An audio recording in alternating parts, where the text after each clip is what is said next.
Estamos ao vivo no Instagram. E aí, pessoal?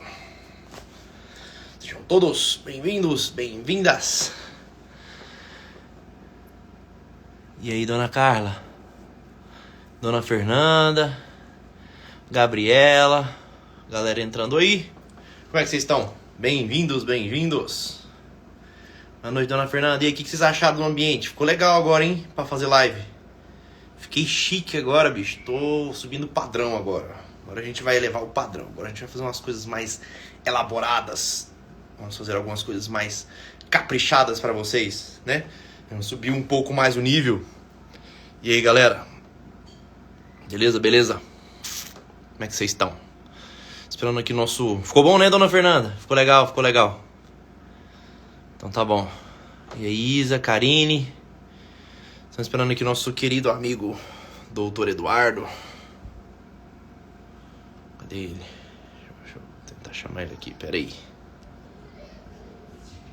Vamos lá. Ficou bom, dona Mirtz? Curtiram ou não? Beleza, galera. Bom, as nossas lives agora vão ser todas ambientadas, né? Agora a gente vai mudar um pouquinho o estilão aqui do ambiente, né? Vamos fazer umas coisas um pouco mais elaboradas. Então todas as lives agora serão assim, né? Seu médico e da minha esposa. Doutor Eduardo é um cara sensacional. Médico da Aninha, né? Exatamente, meu Matheus. É muito bom. Muito bom, pessoal. Bom, quem não assistiu a live de mais cedo, né? Enquanto o Doutor Eduardo não entra aí, né? Não dá uma chegada por aqui. Né? Pra quem assistiu, ó ele aí, ó. Ó o homem aí. Pra quem não assistiu as lives de hoje mais cedo, né? Mais cedo nós falamos sobre assuntos importantes, né? Sobre o olhar na eternidade. E sobretudo os coléricos depois, né? Então, fiquem atentos. Vamos ver se o Dr. Eduardo consegue entrar aí. E aí, meu amigo?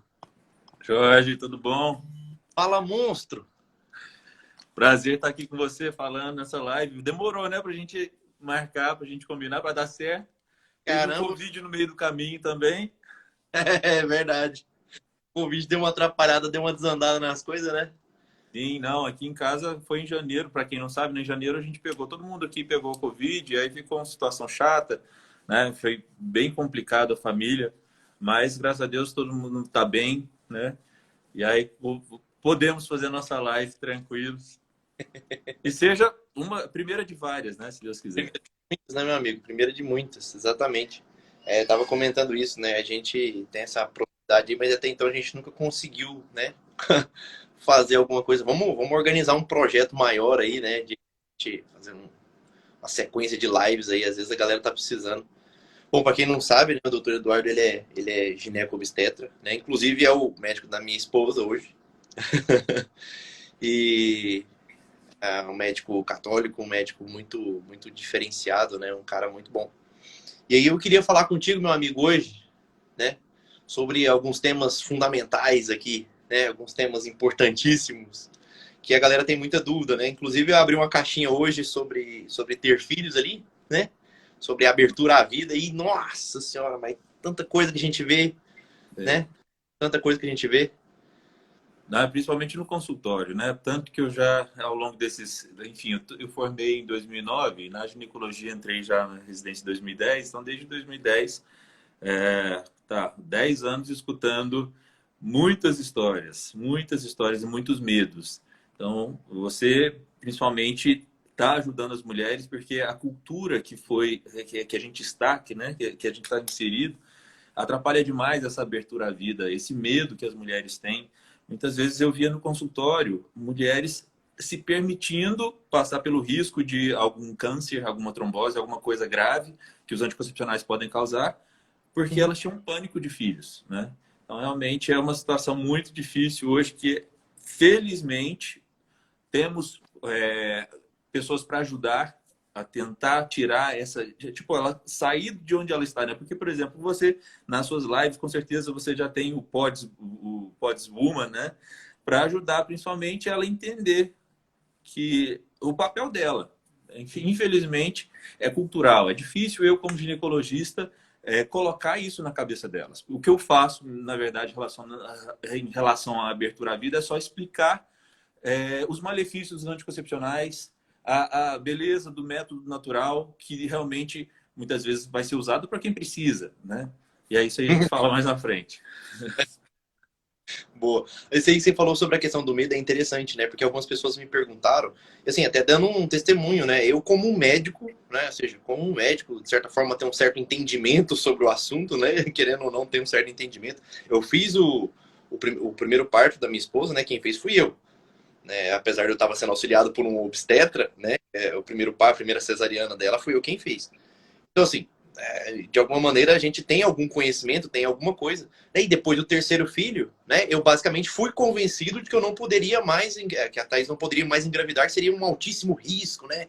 Que se ela tivesse filhos novamente, a gente teria grandes problemas, teríamos graves problemas. Fomos convencidos disso, né? Eu cheguei a cogitar a possibilidade de tentar alguma alternativa, né, de que a gente pudesse, né, de certa forma, nos resguardarmos para que não tivesse o risco dela engravidar de novo, né, e correr esse risco. E aí depois foi quando a gente te procurou e tudo, e falou assim, caramba, olha o erro que a gente estava entrando, né? Ou seja, aberto à vida, católico, com esse pensamento de ter muitos filhos, foi assim, né? Extremamente disposto a termos mais filhos, eu entendi alguma coisa de fisiologia da gestação e ainda assim caí nessa falácia, né? Ainda assim quase caímos, né? Nessa falácia de se vocês tiverem mais filhos será uma coisa arriscada, será um problema tanto social para a família quanto um problema na hora da gestação, será um problema, a Thaís pode ter outros problemas, o útero dela vai ter problema, não sei o que, aquela coisa toda, né? E cria um verdadeiro terrorismo com a gente, né? Em relação a isso.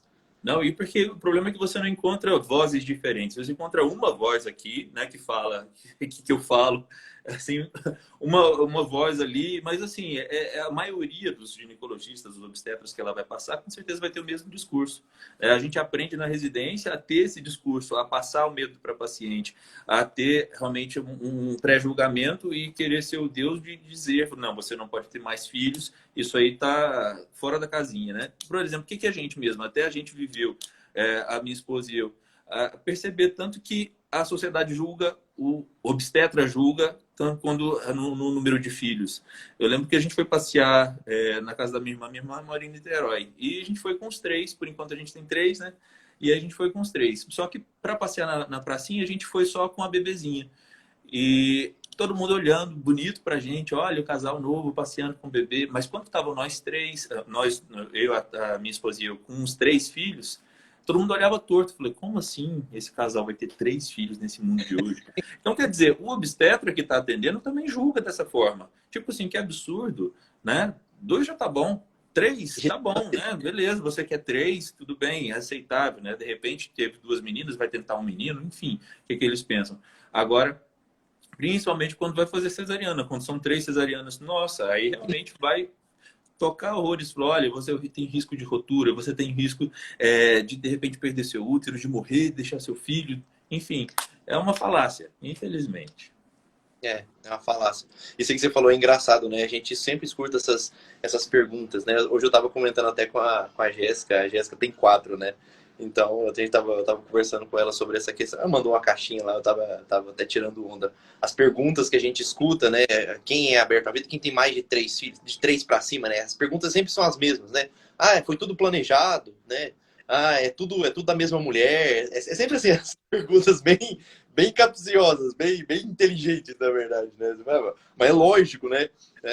Foi tudo Esse foi tudo planejado, para mim é a melhor de todas as perguntas, né? Todas as vezes que as perguntas chegou pra mas três filhos, né? Quatro filhos, foi tudo planejado? Eu falei, meu amigo, quatro filhos não dá pra gente ir planejando, a gente vai fazendo, não dá tempo de parar pra pensar, né? A gente só vai fazendo, né? Mas é uma coisa que, por exemplo, a Tami, minha esposa e eu, a gente, desde o começo, do namoro, a gente falava, já pensava, dava na cabeça assim que, olha, dois é pouco, três também é pouco, quatro é um número bonito pra gente. Lógico que, assim, Deus que sabe, né? Enfim, eu hoje atendo casais com infertilidade que querem ter um e não conseguem, ou tiveram um e não conseguem ter o segundo. Então, quer dizer, realmente Deus que sabe quantos filhos nós teremos, se a gente vai ter dificuldades, se vamos passar pela infertilidade, mas a gente sempre pensou em quatro, né?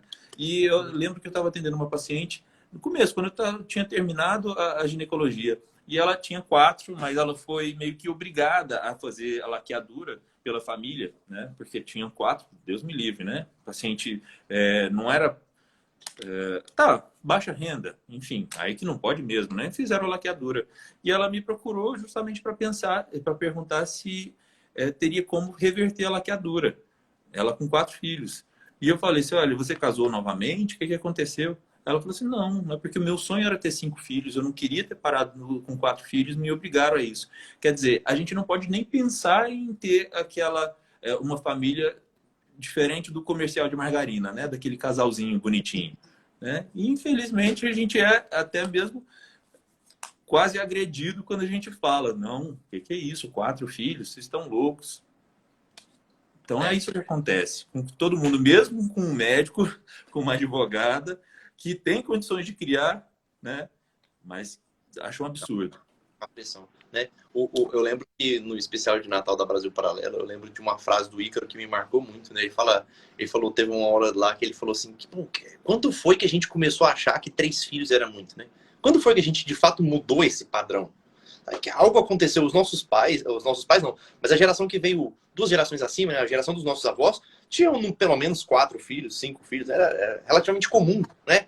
Ter uma prole grande, até então o anticoncepcional não era uma coisa bem difundida, né? Os métodos anticoncepcionais, sobretudo o anticoncepcional oral, não era bem difundido. Então as pessoas tinham 4 filhos, 5 filhos, criavam todos os filhos, né? Educavam todos os filhos de uma forma muito, muito autêntica. Ou seja, de certa forma, abriu-se uma porta a um egoísmo tremendo, né? Nos últimos 40, 50 anos, que é uma coisa assustadora, né?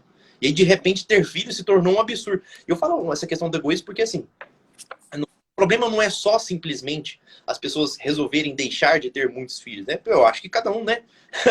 De fato, cada um sabe onde é que o cinto aperta, né? Onde é que o calo machuca. Então, a grande questão não é essa. A grande questão é que a quantidade de pessoas militando contra isso, né? A quantidade de pessoas achando... Até pessoas que são religiosas, pessoas que são, de certa forma, né, abertas à vida. Quantas vezes eu já não dei conta disso, né? Pessoas abertas à vida, mas aí quando vê alguém chegando com 4 filhos, fala, não, peraí, 4 filhos já é demais, né? 5 filhos já é demais, eu sou aberto à vida, mas só até o terceiro. Eu já escutei isso. Tipo assim, eu sou aberto à vida, eu entendo que a gente tem que ter muitos filhos, mas só até o terceiro. Dali pra frente já é loucura, né? Já é loucura, já é maluquice. E eu tava pensando, lendo sobre isso mais ou menos antes da gente entrar, da gente começar, exatamente o que norteou essa minha mudança na ginecologia, de pensar diferente, né? Foi realmente pela Humanae Vitae, que é uma encíclica que foi abandonada. A gente não aprende ela na catequese, a gente não ensina ela nos cursos de noivos, os padres realmente não costumam falar porque virou um tabu. Mas a Humanae Vitae, que quem não sabe realmente foi a encíclica do São Paulo VI, agora santo, né? São Paulo VI. Foi a partir dela que foi criado o Instituto Paulo VI, que realmente criou a Naprotechnology. Então, realmente, eu devo o meu ser ginecologista católico a Humanae Vitae, graças ao Thomas Hilders lá nos Estados Unidos, que fez o instituto e realmente fez uma ginecologia diferente. Mas a partir dessa encíclica, que é uma encíclica que a gente fala que foi profética, que falou que realmente foi mais ou menos em 1967. Então, quer dizer, os anticoncepcionais já tinham sido criados. E aí começaram a ser divulgados, difundidos. E aí pediu uma posição da igreja a respeito dos anticoncepcionais, desse controle de natalidade, que era a intenção era o controle de natalidade. E é o que a gente tem, essa mentalidade contraceptiva, infelizmente, até hoje, arraigada na gente, nos casais, nas mulheres, principalmente, né? Esse controle de natalidade, esse medo. E aí o Humanae Vitae, ela vem ser profética e falar, olha, com o advento dos anticoncepcionais, com a proliferação, é o que vai acontecer, que até mesmo eu gravei assim, uma parte do livro que ele fala, vai ter o rebaixamento geral dos padrões morais em toda a sociedade, vai ter o aumento da infidelidade, vai ter uma diminuição do respeito dos homens pelas mulheres, e até eu coloquei no Instagram um post que virou polêmica já tem algum tempo, que eu coloquei pelos estudos lá da NAPRO, lá do pessoal dos Estados Unidos, que foi desde o início dos anticoncepcionais com a taxa de divórcio. Então, quer dizer, o nível, o crescimento exponencial assim, do uso do anticoncepcional seguiu exatamente o uso do divórcio seguiu do uso do anticoncepcional. Então, quer dizer, e todo mundo falando, você está querendo dizer que quem usa anticoncepcional tem mais risco de ter um divórcio, de o casamento acabar? Sim, estou falando isso. Tô querendo, não. Exatamente. Tá mostrando, né? A pesquisa tá mostrando. Tem Nada. relação direta. Escrito, né? Tá escrito. É. Eu falei isso aqui também gerou muita polêmica. Há uns tempos atrás eu soltei um post aqui que gerou extrema polêmica aqui, mas eu fui muito claro. Eu falei, olha, bobos de vocês, tolos, trouxas de vocês, se acham que o anticoncepcional ele veio para dar uma liberdade sexual para a mulher, né? Porque ele veio com toda essa carapuça, né, de que a mulher poderia ter uma certa liberdade. Bom, leigamente falando, né, e modestamente falando, mas se você for notar como é que estão as relações hoje, o anticoncepcional veio sobretudo para gerar uma certa liberdade sexual para o homem, né, porque agora o homem não tinha qualquer responsabilidade mais sobre a mulher, né? Ele poderia ter ali a relação que ele quisesse e ir embora, né? Antes a mulher era, de certa forma, uma mediadora disso, né, das relações. Ela exigia uma certa responsabilidade por parte do homem, os homens acabavam amadurecendo, né, acabavam amadurecendo sobre as responsabilidades que lhes eram impostas naturalmente. Hoje em dia isso não tem mais, né? Então, de certa forma, o anticoncepcional ele abriu uma porta da qual a gente já não consegue mais fechar, né? A gente não dá mais, né? Não dá, basicamente não dá mais. Se a gente continua, é impossível a gente conviver de forma natural com os anticoncepcionais e querer que a gente tenha uma sociedade saudável do ponto de vista moral, do ponto de vista de amadurecimento, do ponto de vista... Não vai ter, não vai acontecer. Não, É. né?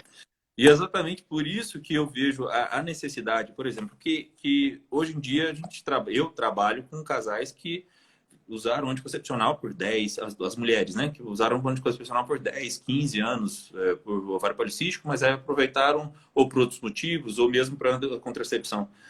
E é difícil esse tema, quando fala abertura à vida, eu querer, e é o que eu trabalho muito com o método natural, e a Tami também, minha esposa, porque assim, é difícil eu, de repente, falar para um casal que sempre usou anticoncepcional, falou, olha, você tem que ser aberto à vida, isso aí vai te ajudar, que você tenha mais filhos. Enfim, eles não estão tendo nenhum filho, eles estão, pelo contrário, ainda tem a chance de acontecer algum aborto sem eles saberem. Então, quer dizer, o passo que eu vejo, que é o meu trabalho, que é o trabalho da minha esposa, é um passo de cada vez. Realmente, eles largarem do anticoncepcional e no momento eles não conseguem se abrir a vida totalmente. Então, realmente, se respeitem, né, pelo método natural, pelo método de ovulação Billings ou pelo Creighton Model System. E a partir daí, geralmente, eu vejo o crescimento dos casais. Então, quer dizer, até eles conseguirem entender o valor da castidade no matrimônio, na prudência, realmente é um passo que eu vejo que até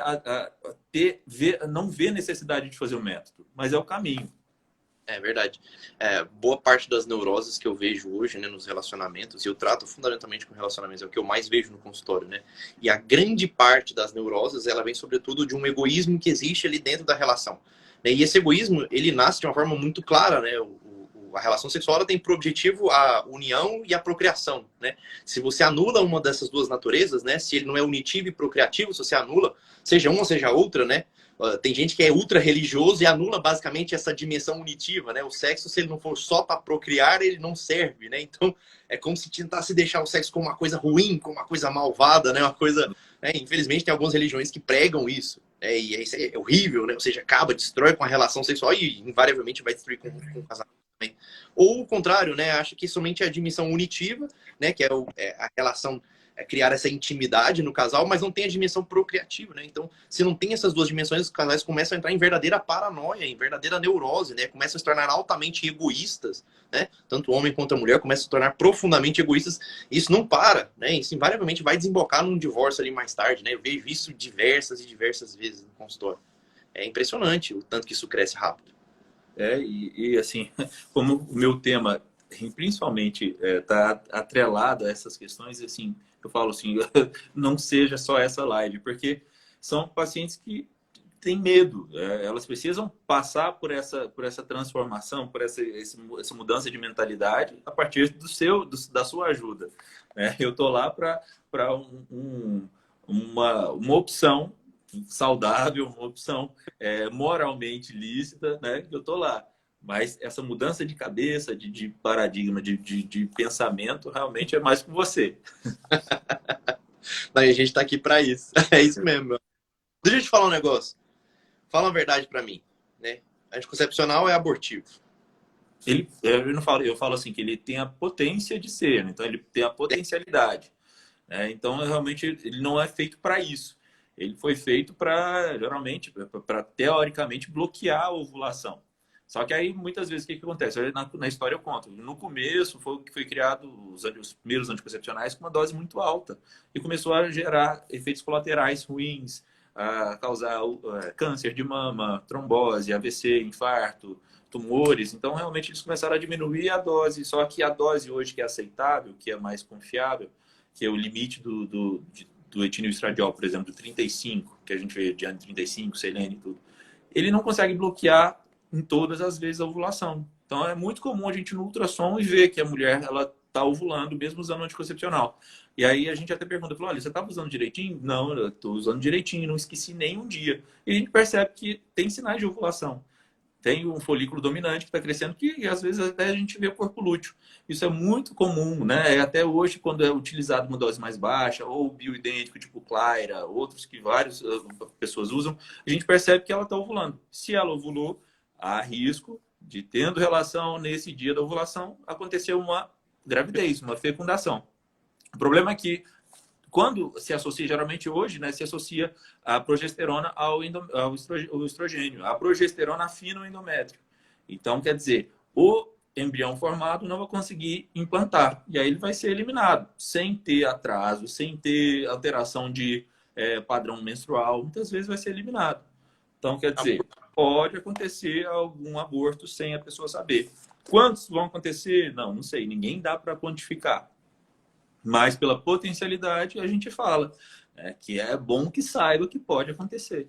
E acontece várias vezes, né? Se, por exemplo, a gente fala o índice Pearl, né, de índice de falha. Se existe índice de falha, então quer dizer, pode acontecer uma gravidez mesmo com uso corriqueiro, uso regular. Então quer dizer, existem filhos dos anticoncepcionais.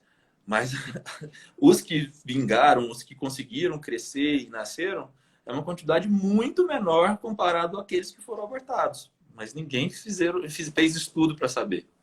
Quem quantificou isso, né? Mesma coisa o DIU. Mesma coisa o DIU. Todo mundo pergunta, fala, o DIU é abortivo. Você, olha, ele não foi feito para isso, mas ele tem a potencialidade de causar algum aborto. Isso todo ginecologista sabe. Nós que fazemos pronto-socorro, né? A gente faz emergência, é muito comum e, teoricamente, às vezes muito frequente encontrar pacientes grávidas com DIU.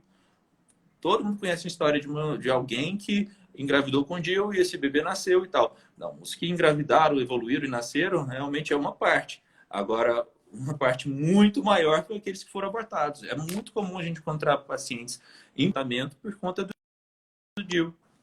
Voltou aqui. Deu uma caída. Voltou? Pronto. Então, quer dizer, por exemplo, vai falar o DIU de cobre e o Mirena. Quem que é o pior? Mirena é o pior. Mirena não inibiu... assim, o DIU de cobre ele até consegue ser mais agressivo ao espermatozoide que chega lá. Né? Mas o Mirena não, ele não é agressivo. Ele, muitas vezes, tenta inibir a ovulação, mas ele inibe a ovulação em 20% das vezes. Então, quer dizer, 80% das vezes a mulher vai ovular. Vai permitir a fecundação, só que não vai implantar, porque ele afina bem, ele afina bastante o endométrio. Entendi. Ou seja, né? Nós temos um problema nas mãos, né? Um seríssimo problema nas mãos. E a grande questão é assim, né? O que a gente vê muito são pessoas, de fato, no negacionismo, né? No negacionismo, ou seja, não, eu vou vendar meus olhos para isso, né? Eu não quero saber sobre... Eu não quero saber que o DIU é abortivo, eu não quero saber que o anticoncepcional... Por exemplo, eu lembro a Melissa que é médica na APRO, lá de Brasília, né? Minha amiga, que foi minha staff quando eu era residente. Ela mesma, ela conversando com uma colega, falando assim, olha, a gente sabe que o Mirena pode ser abortivo e muitas vezes realmente é. Aí a colega ginecologista falou, eu sei, mas não precisa falar.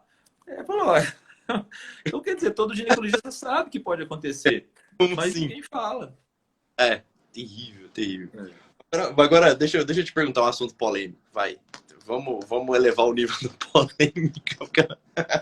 É o seguinte, porque assim, a maioria das pessoas aqui, né, acho que eu já vim falando muito, eu vim enchendo muito o saco sobre essa questão do anticoncepcional também, já sempre coloquei sobre esse ponto do risco do aborto, né, no anticoncepcional, o risco do aborto no DIU, né, sobre essa postura diante da vida. Agora, tem muita gente, né, que idealiza o método natural, né, mas usa o método natural de uma forma meio errada também, né, como a famosa camisinha de católico, né. Sim, principalmente, por exemplo, eu conversando com o padre François. O padre François falou assim, olha, é importante que os casais saibam que, por exemplo, você usar o método ad eternum, por exemplo, um espaçamento sem uma razão, você de repente sempre identificar o período fértil e evitar esse período fértil conscientemente, sem nenhum motivo, isso muitas vezes interferindo na relação do casal, interferindo no crescimento do casal, tanto espiritual quanto emocional, isso aí é pecado. Então, quer dizer, quem usa o método natural sem uma justificativa, uma justa razão, realmente é um pecado. Ele até mesmo falou, olha, não é pecado grave, não é pecado mortal, mas é pecado. Quer dizer, lógico que não se compara ao uso do contraceptivo pelo potencial aborto, ou um Mirena, ou outro método, né, de barreira. Mas sim, não deixa de ser pecado. E muitas vezes o que acontece?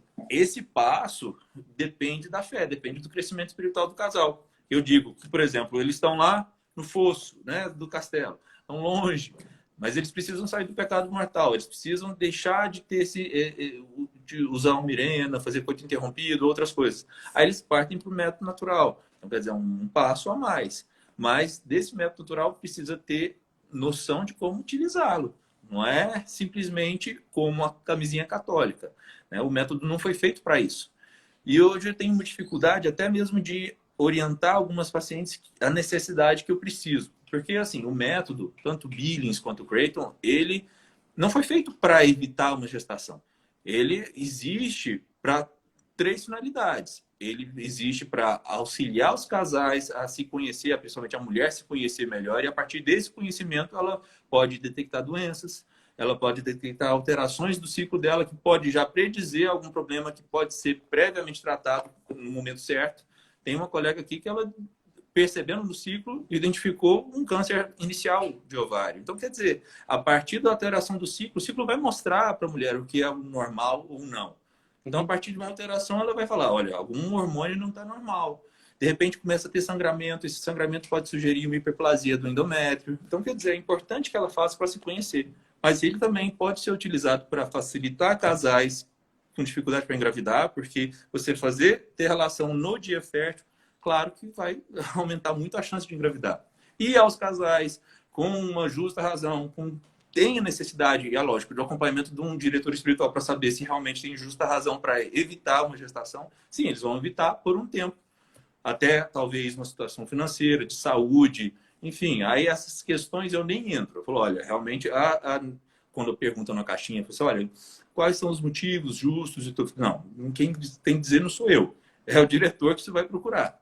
Tem que ter uma pessoa que tem um conhecimento profundo, uma vivência na fé mais dada, né, para poder falar sobre esses motivos. Mas assim, como ginecologista, se fosse falar, eu falaria para todas as mulheres fazerem método natural, não para usar no casamento em si, mas primeiro como rastreio da saúde reprodutiva. Porque, por exemplo, um casal a mulher que se conhece, toda mulher que consegue, que se atenta a isso, ela sabe qual que é o período fértil. Né? Então, quer dizer, saber dos detalhes não vai alterar nada do casamento. Por exemplo, quando o homem procurá-la para namorar, para ter sexo, ela vai saber. E até mesmo é bom que ela fale para o marido. Fala, olha, hoje é um dia muito fértil, então vamos usar um dia bastante fértil. Então, daqui 14, 15 dias, se tiver um atraso, não vai ser surpresa para ninguém. Então, quer dizer, o método, para quem é aberto à vida, não dificulta, não altera em nada. Não altera em nada. Realmente, é saber utilizá-lo. Essa informação, é saber utilizar a informação para o bem. Essa questão sobre da vigilância da saúde da mulher é um negócio fantástico, uma coisa sensacional. Também já vi vários testemunhos de pessoas usando o Creighton, assim, fundamentalmente, que conseguiram descobrir doenças muito, muito previamente, né? E, caramba, é uma coisa extraordinária, relativamente simples, né, de ser aplicada, digamos assim, né? É um método que não é tão complexo assim de ser aprendido, que ajuda a mulher a se conhecer, né, do jeito certo, né? Aquele se conhecer que a gente escuta por aí, né? Que o pessoal, a mulher tem que aprender a se conhecer e acha outras coisas, né? Não é sobre isso que a gente está falando. Mas, enfim, a mulher consegue de fato se conhecer o próprio corpo, né? Ter uma noção de fato como funcionam as coisas e crescer diante disso, né? Amadurecer diante disso. Então, mas é difícil da gente achar também quem ensina, né? Hoje em dia, achar quem consegue dar uma boa instrução sobre é muito Na fácil. verdade, assim, hoje está mais fácil com até mesmo eu acho que é lógico, né? Deus tira um bem maior de um mal muito grande, né? Então, realmente, essa pandemia até facilitou muitas mulheres terem acesso à informação, a instrutores que estão até no Instagram se doando. No caso do Billings, é um trabalho voluntário, né? Então, instrutoras se doando para ensinar. E também no Creighton, que está se tornando mais conhecido pelo Instagram, pela divulgação tanto minha, quanto da Melissa, quanto do Instituto Mater Fecunda, lá das meninas lá de São Paulo. Então, felizmente, está ficando mais conhecido, graças a Deus, pelas redes sociais. Então, hoje em dia, talvez não, eu diria assim, a procura não é tão grande. Então, eu não digo que seja difícil achar um instrutor, não. Eu acho que é difícil a mulher ter noção da necessidade de largar o anticoncepcional, principalmente nesse período da pandemia. Muitas estão voltando a usar pelo medo, né? Porque, nossa, eu vou ter filho, vou engravidar nesse momento. Não, realmente, a procura não está tão grande, não. Eu vejo essa questão, várias me mandaram na caixinha hoje também, né? A quantidade de mulheres que, diante do processo de amadurecimento, vem a necessidade da maternidade naturalmente, né? É quase como se ela puxasse de alguma maneira, né? Como se o processo de amadurecimento ele exigisse de alguma maneira essa quebra fundamental do egoísmo, né? Porque esse processo de maturidade, essa prisão da imaturidade, da autorreferência, ela gera esses medos. Na verdade, não, né, as pessoas justificam como medo. Não, eu tenho medo de não conseguir prover a casa, eu tenho medo de ter problema na gestação, eu tenho medo de criar o meu filho. Eu escuto muito essa, né? Nesse tempo de pandemia, como é que eu vou colocar uma criança no mundo em tempos de pandemia? Ou seja, a gente fica arrumando um montão de desculpas, né? Mas no fundo, né, a realidade mesmo da coisa é um profundo egoísmo, né? Uma profunda necessidade de, bom, eu quero continuar na minha relação, do meu jeitinho, né? Gastando as coisas comigo, gastando meu dinheiro comigo, fazendo as coisas para mim. Eu não quero ter que ir num shopping, ter que ficar levando criança, tendo problema com criança chorando, correndo, andando, gritando, né? Eu não quero ter problema com criança trabalhando no meu dia a dia. E eu não vejo tanto problema esse amadurecimento chegar, talvez, depois dos 35. Eu não vejo tanto problema. Eu não sou tão pessimista para falar para a mulher, nossa, olha, depois dos 35 você tem pouquíssimas chances de engravidar. Não, isso é mentira.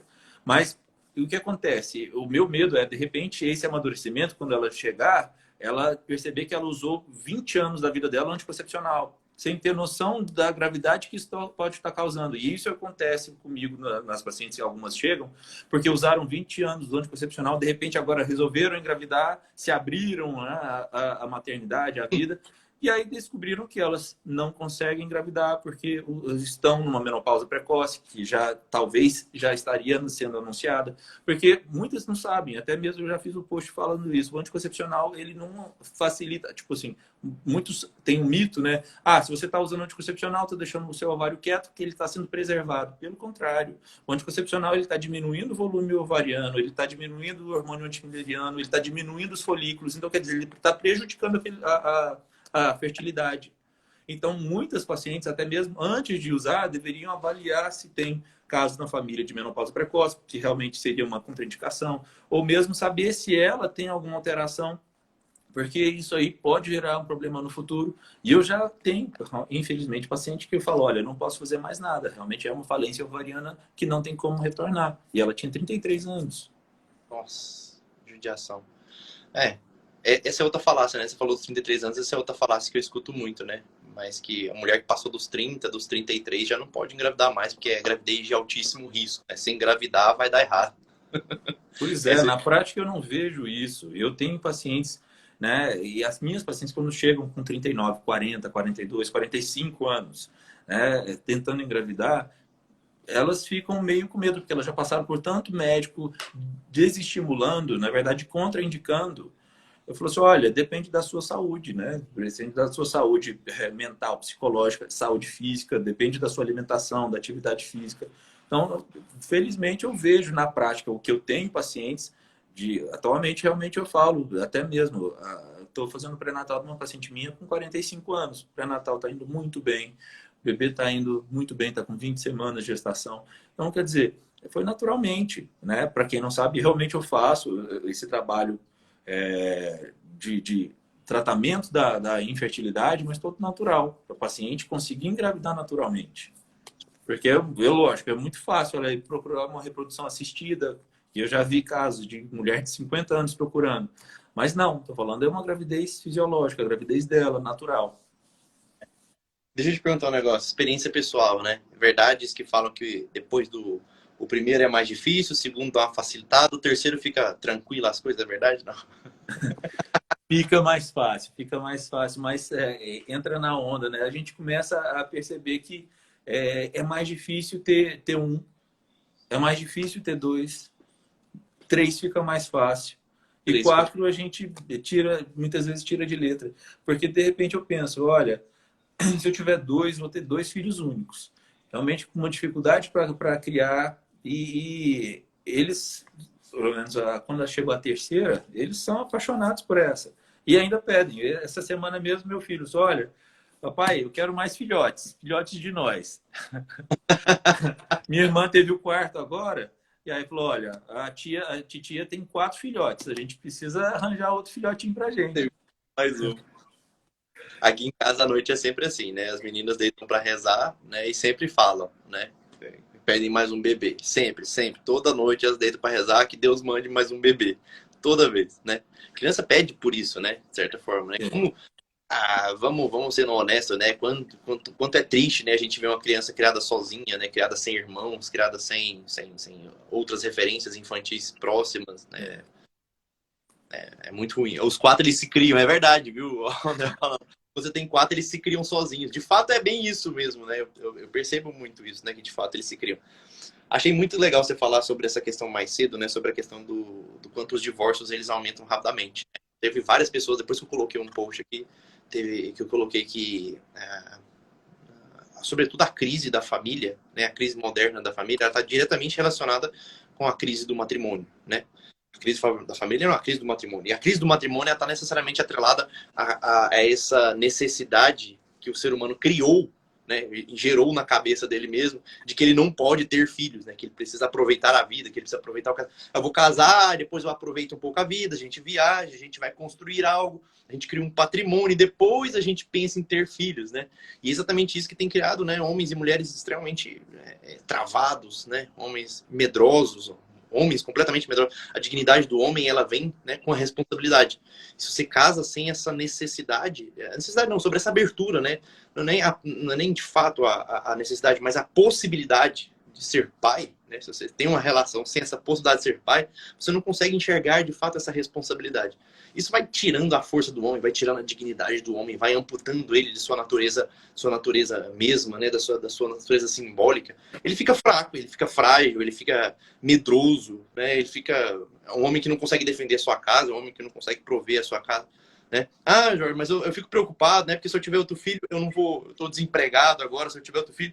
Bom, existem desempregos e desempregos, né? Tem desemprego que o cara está desempregado e a família tá paupérrima, né? Tá de fato muito ruim. Tem gente que acabou de ficar desempregado. Eu falei, bom, então engravida, né? Melhor motivo que você pode arrumar pra você poder arrumar um emprego rapidamente e de fato você ganhar uma certa responsabilidade, né? Você sair cedo para caçar de verdade emprego. É, de fato, ser pai, né? Acho que nada me mudou tanto quanto ser pai, né? Não sei se contigo foi assim, né? Mas as responsabilidades da vida foram vindo, mas a responsabilidade que a gente ganha quando a gente, de fato, pega um filho nos braços é uma coisa surreal, né? Muda completamente o sentido da gente sair para trabalhar, sair para lutar, né? Sair para a nossa guerra diária aí.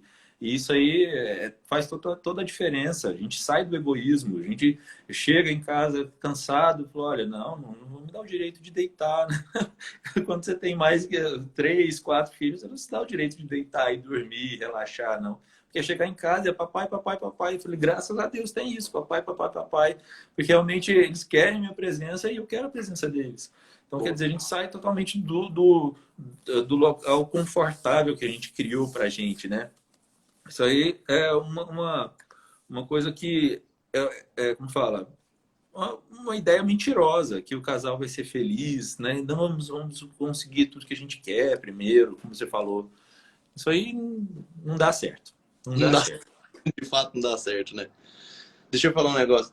O pessoal tem alguma pergunta aí? Não sei se alguém quer perguntar alguma coisa, né? Se alguém tem alguma dúvida legal, alguma dúvida importante. homens, mulheres com dúvidas a respeito de ter ou não ter filhos, né? Não, Mandem. eu lembro do curso de noivo, a gente fazendo um curso de noivo. Felizmente a gente foi bem informado assim no curso de noivo, a gente acompanhou com padres bons, né? E até um outro diretor que a gente tinha, ele falou assim, olha, quando um homem ama a mulher, ele quer ter filhos com ela. Isso aí é verdade. Por exemplo, eu até falei esses dias para a Tânia, olha, eu poderia ter 10 com você, não tem problema. Realmente eu não vejo. Agora, por exemplo, o fato de ter filhos não norteia a nossa vida. Vem naturalmente. Não é a razão de estarmos aqui e falar, olha, não, hoje a gente vai fazer mais um. Nó, nasceu, vamos fazer mais outro. Não, é uma coisa natural. É uma coisa do processo. De repente. Tudo parece fazer, né? O pessoal acha que é fazer e pronto. E assim, como eu vejo também, como eu lido com a infertilidade, e até nós passamos por um aborto. A primeira gestação nossa foi um aborto. Então, realmente, percebemos que não depende da gente, né? Então, foi uma frustração, foi uma tristeza muito grande, que demorou um pouquinho para... Foi a primeira gestação, né? Demorou um pouquinho para ser superada, mas, de repente, a gente viu que não está nas nossas mãos. Essa sensação, de fato, quando a gente se dá conta dela, né? Eu falava sobre isso mais cedo na live de hoje de manhã, né? Quando a gente consegue, de fato, pousar o nosso olhar na eternidade, né? Quando a gente, certo, tem esse abandono em Deus, né? Essa ocasionalidade, que na verdade não é ocasionalidade, ou seja, é depositar fielmente nas mãos de Deus para que seja feita a vontade dele, não a nossa, né? E aí até episódios ruins, né? E traumáticos, a gente também, como você falou, a gente também passou por isso, né? Recentemente agora, né? Nosso último bebê. A gente também teve um aborto, mas de fato é um encontro com Deus, né? Até isso se torna um encontro com Deus, né? Quando a gente se torna literalmente abertos e a gente se despeja, né? A gente se despeja sobre a vontade divina, tudo se torna, de certa forma, uma caminhada, né? A gente entende um propósito ali a mais, né? A gente começa a enxergar milagres. Fica assim, o professor Olavo fala isso, né? Quando a gente pousa o nosso olhar de amor sobre o sofrimento, a gente começa a enxergar milagres, né? Perguntaram aí sobre a pandemia, o que eu geralmente, se eu oriento, passar uma gestação por conta da pandemia. Professor, olha, para todas as minhas pacientes tentantes, que estão tentando engravidar há muito tempo, ou enfim, aquelas que casaram por agora, eu falo, com certeza não espere passar a pandemia, não espere passar nada. Se vier guerra, não espere nada. Porque, por exemplo, é a função nossa, é porque você casou, é a razão do seu casamento. Então, é geração de filhos. E assim, eu vejo que ano que vem nós vamos continuar com o vírus aí. Daqui 2 anos, 3, 4 anos, o vírus vai continuar aí. Você vai esperar até quando? Até quando? Surgiu um novo vírus? Enfim, isso não é razão, isso não é motivo para você espaçar, para você se negar realmente a ter os filhos que Deus confiou a você. Então, hoje em dia, o que eu falo, lógico, na minha prática, das minhas pacientes, que várias pegaram corona, pegaram Covid, as minhas pacientes, graças a Deus, todas evoluíram muito bem. Claro que tem alguns casos que na mídia ou em outros locais a gente sabe que não evoluíram tão bem, né? Mas principalmente, as minhas pacientes, eu faço o meu melhor para o tratamento precoce, que eu sou a favor do tratamento precoce, sim. E graças a Deus, na gestante, a gente pode usar todas as medicações de tratamento precoce. Todas. E realmente isso faz diferença. Como eu percebi, a gente teve corona, a gente usou o tratamento precoce, isso fez diferença. Então, quer dizer, na prática eu vejo. Então, eu falo mesmo como quem usou e quem prescreveu. Então, realmente, por conhecimento mesmo. E não dá para você... Lógico, você vai... O que aconteceu com essa pandemia, com as minhas pacientes, foi que todas... Na verdade, o número de gestações aumentou. Eu estou fazendo mais pré-natal. Nesse começo do ano, eu fiz mais partos do que o normal. Graças a Deus. Ninguém se fechou a vida. Pelo contrário, ficou em casa e resolveu namorar mais. Muito bom. Exatamente isso. Deixa eu te falar. Essa falácia aí, ó, que as últimas, tanto a Lu quanto a Jean mandou aqui, mais de 3 ou foi o Jean que mandou, e a Lu, mais de 3 cesarianas começa a ter risco, né? Eu escutei exatamente isso. Eu escutei esta falácia aí, ó. Eu escutei isso, ó. O útero fica de papel depois da terceira cesariana. Se tiver, vai romper, vai rasgar o útero, vai ter gravidez, vai perder o filho, vai perder o útero, vai ter que ter esterectomia, vai ter que ter tudo. Escutei isso, eu como médico, escutei isso de vários obstetras. Não, isso aí é uma palhaçada. Por exemplo, recentemente eu fiz uma quinta cesariana. A paciente, ela ficou com medo de continuar com os médicos do plano de saúde, que realmente passaram esse pavor nela. No último parto, ela foi amarrada, né? Porque geralmente alguns partos amarram, na cesariana amarram as mãos. Então, ela estava amarrada. E durante a cesariana, juntou o obstetra, o auxiliar, o pediatra, o anestesista e a enfermeira, todos para falar. Que absurdo, que mulher não pode fazer isso, olha aí, tanto que tá feio aí dentro da barriga. E assim, eu fui fazer a cesárea dela agora, tava tudo tranquilo. Eu falei, gente, que é isso? E até falei para ela, eu falei assim, olha, o seu útero tá tão bom que eu acho que ainda conseguiria ter parto normal. Porque ela começou a ter as contrações e ela começou a ter um colo fino, começou a ter uma dilatação, mas ela não teve esse tratamento, esse preparo psicológico. Então, realmente, ela não sentiu capaz, né? E é lógico, a gente não fez esse trabalho. Mas o bebê estava baixo, foi difícil puxar, porque realmente o bebê estava baixo, bem baixo, foi difícil tirar. E o útero estava bem grosso, bem grosso. Então, quer dizer, claro que nas minhas gestações de pacientes assim, eu uso a progesterona até o final da gravidez. Essa progesterona ajuda também ao útero ficar um pouco mais forte. Então, isso aí realmente tem a diferença da Napro pela minha conduta de usar a progesterona na gravidez. Mas, sério, eu falei, olha, seu útero está excelente. Não tem problema ter outra gestação de forma alguma. E eu já fiz a live com a Andréia, que teve 10 cesarianas, né? E talvez tenha a 11ª cesariana. 10 cesarianas. Sensacional. Pois não, isso mudou completamente a minha cabeça, né? O risco da terceira cesariana é o mesmo risco que eu vou passar na quarta. E é o mesmo risco que eu vou ter na quinta. É o mesmo. Inclusive, outra coisa que eu até queria que você desse uma pincelada aí, a galera fala muito disso. Eu tive muita complicação na minha primeira gestação, né? Eu tive hipertensão, diabetes, pré-eclâmpsia na primeira geração. Então, assim, eu fico morrendo de medo de ter a segunda, né? Se eu tiver a segunda, eu vou morrer na segunda. Não, isso depende muito da saúde, né? Do que ela se prepara, né? Da preparação para engravidar e do início da gravidez. Se for um pré-natal mal feito, se for um cuidado, enfim, uma falta de cuidado prévio de engravidar, realmente é mais fácil de ter complicações. De repente, a paciente come extremamente mal, excesso de peso, sedentária. Para começar uma gestação assim, claro que a gente tem que... Nós, obstetras, a gente falou, olha, vai para o nutricionista, preciso que você vá para o nutricionista, faça atividade física. E se ela não obedecer, aí pode acontecer realmente ter um desfecho ruim, uma gestação complicada, com pré-eclâmpsia, com diabetes gestacional. Então, cabe a ela. Falou, olha, vamos fazer diferente. Tive uma complicação, mas talvez... tem pacientes que engordam 20, 30 quilos. Eu não deixo nenhuma paciente minha engordar 20 quilos. Nenhuma. Então, as minhas, assim, olha, dependendo do peso, até permito até uns 15 quilos. Mais que isso, de jeito nenhum. Tem paciente minha com excesso de peso que ganhou 2 quilos ao longo da gravidez. Caraca. Então, quer dizer, ela perdeu, ela teve uma reeducação alimentar, ela teve início de uma atividade física que ela não fazia. Então, quer dizer, foi uma gestação muito tranquila, um parto muito tranquilo. Parto normal, inclusive. Excelente. O pessoal ainda perguntou que anticoncepcional diminui a chance de engravidar, você já falou aí, né? Com certeza, né? Detona com os ovários. E não só, por exemplo, é muito comum, de repente, você ter uma influência desses anticoncepcionais ainda no corpo da mulher por alguns meses. Então, dependendo do tempo de uso, se é uso contínuo, a dose que é do anticoncepcional, ou se é outro tipo, pode ainda exercer influência no organismo da mulher por 6 meses. Se for injetável, por 1 ano ainda. E isso aí pode ser responsável por algum aborto que ela possa ter depois. Uma dificuldade para implantar. Ou mesmo uma placentação ruim, uma formação da placenta ruim, gerando complicação ao longo da gravidez, com aumento de pressão, outras coisas. Olha lá, é isso mesmo. Me ajuda aí, tô grávida e acima do peso.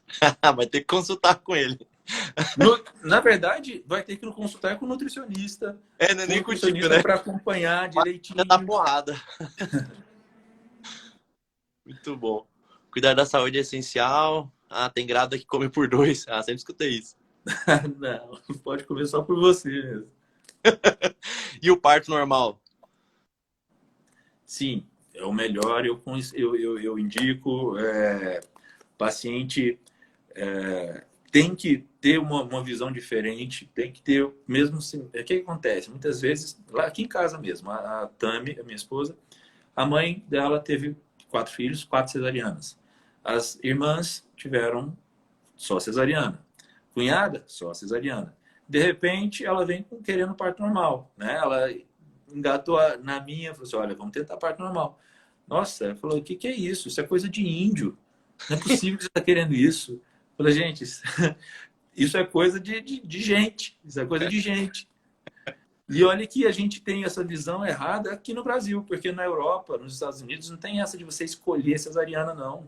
Exato. Já tem uma amiga que eu conheço, ela saiu dos Estados Unidos, ela estava morando lá, saiu dos Estados Unidos, veio ter o bebê aqui, porque aqui ela poderia fazer a cesárea dela, escolhendo, né, a cesárea dela, para depois voltar. Porque lá ela sabia que iam tentar o parto normal. Meio que forçar o parto normal para ela. Sim. Mas hoje em dia, graças a Deus, nós temos equipes para mudar isso. Tanto fisioterapeuta, doula, enfermeira obstetra, tem os cursos de parto normal. Então, realmente vai desmistificar e vai que a mulher entenda, entre nessa onda de parto normal. A galera perguntou do parto pélvico. Esse é outro mito, né? Adoro o tal do mito do parto. O parto pélvico hoje, aqui em Goiânia e em outros lugares também, a gente tem a possibilidade de tentar colocar para um cefálico, tem a versão cefálica externa. Então aqui já tem 2 profissionais que fazem, uma paciente minha fez e foi com 38 semanas, estava pélvico com 38 semanas, ela fez a versão cefálica externa, virou para o cefálico, a gente teve parto normal. Então quer dizer, aqui mesmo também, a minha terceira estava pélvico com 37 semanas. Aí fez spinning babies, fez acupuntura, virou para cefálico. Então, quer dizer, não é simplesmente deixar acomodar, tá pélvico, olha, então o obstetra vai falar que bom, tá lógico, o obstetra vai falar que bom, vamos fazer cesariana. Mas Né? vai pensar, pelo menos. Então, quer dizer, tem saídas. Pronto. A Thaís falou aí, ó, essa que eu escuto muito, né? Uma vez cesariana, sempre cesariana. Depois você fez a primeira cesariana, você não pode mais ter parto normal. Também escutamos muito. Isso é palhaçada. É o que eu mais estimulo, por exemplo. De repente teve uma cesariana, na segunda a gente tem que fazer de tudo para a gente conseguir o parto normal, né? Porque é muito, muito baixo o risco que possa ter, né? Enfim. Depois que teve 2 cesarianas, é possível tentar? Sim, é possível tentar parto normal. Aí vai depender da equipe. A equipe tem que ser uma equipe mais bem preparada para acompanhar, tem que ficar mais em cima. Depois de 3 cesarianas é possível? É possível também. Só que aí realmente vai afunilar menos, né? Vai afunilar mais, vai ter menos equipes capacitadas para acompanhar. Sim. Pessoal, tem mais alguma dúvida aí? Amigo, você quer finalizar? Quer dizer alguma coisa? Na verdade, assim, só concluir que a gente, assim, que a abertura aos filhos, né? Faz parte do processo de cada casal, né? Então, a gente, como eu falei, nós vamos ter mais filhos. A gente sabe que a gente vai ter mais filhos. Aí todo mundo, quantos filhos vocês vão ter? Eu falei, não sei. Isso não norteia a nossa vida, né? Mas, sim, a gente começa, nós fazemos, a Tami e eu, que a gente faz, método natural, Deus começa a mostrar pra gente, assim, olha, vocês estão percebendo que não tem mais razão para espaçar, né? A neném já está crescidinha, né? As questões financeiras vocês não podem reclamar, a questão do trabalho, né? Enfim, Deus incomoda. A gente tem que ser aberto a essa ação do Espírito Santo para falar, já chega. Né? Vamos ser aberto, né? A gente, depois do nosso último bebê, né? De fato, essa ideia de pensar sobre filhos ou não, ela basicamente sumiu do nosso imaginário, né? A gente tem até um certo receio, porque se a gente tiver que passar por qualquer motivo que seja da agora para frente, a gente vai ter uma certa dificuldade, porque a gente não consegue mais encontrar razões para não ter muitos, né? Ela fala, mandou umas mãozinhas aí. Meu amigo, quero te agradecer muito, muito mesmo, né? De coração, né? E que a gente possa fazer muitas lives, porque tem muita gente precisando escutar isso, né? Eu acho que você conseguiu tirar um monte de dúvidas da cabeça da galera, assim, que elas escutam constantemente um montão de gente falando, enfermeira, obstetra falando, ginecologista, gente curioso da internet falando porcaria aqui o tempo todo sobre isso, né? Igual eu te falei, eu cheguei a ser enganado nessas falácias da obstetrícia, né? Eu fui enganado. Então, eu sei o quanto isso é importante, né? Então, eu agradeço muito o seu trabalho. É um trabalho quase que solitário, né? Quase um lobo solitário ali no meio do deserto. A voz igual o João Batista falando ali no meio do deserto. E assim, o que acontece? Graças ao Instagram, né? A gente tem uma rede de colegas só que estão longe, né? Eu, Felipe, aí de repente já mandei... A gente já trocou mensagem bastante com o Felipe, já com a Thalita Mello, com a Melissa, com o pessoal de São Paulo. Então, quer dizer, infelizmente somos poucos mesmo. No Brasil, somos poucos, né? Mas, pelo menos, a gente tem essa oportunidade de ajudar à distância hoje com a telemedicina. Então, graças à pandemia, né? Eu comecei a atender por telemedicina, não só eu, mas todos os outros começaram. Então, quer dizer, graças a Deus, a gente pode levar mais verdade, um cuidado diferente para quem precisa. Foi o ponto positivo dessa pandemia, concordo contigo, né? A gente conseguiu fazer a nossa voz chegar mais longe, né? Mais longe. Obrigado por tudo, né? Galera, quem puder tirar um print aí, né? Compartilhar essa live, vai ficar salvo aqui no meu perfil, tá bom? Então, por favor, tirem um print, né? Tira um printzinho aí pra gente compartilhar e pra isso chegar muito mais gente. Meu amigo, obrigado. Thaís falou aí, hein? Avisa a Tami pra gente marcar o jantar aqui em casa. É só você falar o dia. Pode chamar, pode chamar. Combinado. Obrigado por tudo. A gente foi no dia seguinte que vocês foram lá na Juliana e no Gabriel. A gente lembrou de vocês. Falou, a gente precisa lá. Vamos que vocês falaram, pode chamar. Tertúlia ali, vamos marcar uma reuniãozinha ali lá no Gabriel também. Fazer uma pizza. Aquela pizza é muito boa. Então tá bom, meu amigo. Fica com Deus. Manda um abraço pra Tami, seus meninos. Um abraço pra Thaís, para suas também. Tá bom, obrigado. Até mais. Tchau, tchau. Tchau. Tchau, pessoal. Obrigado.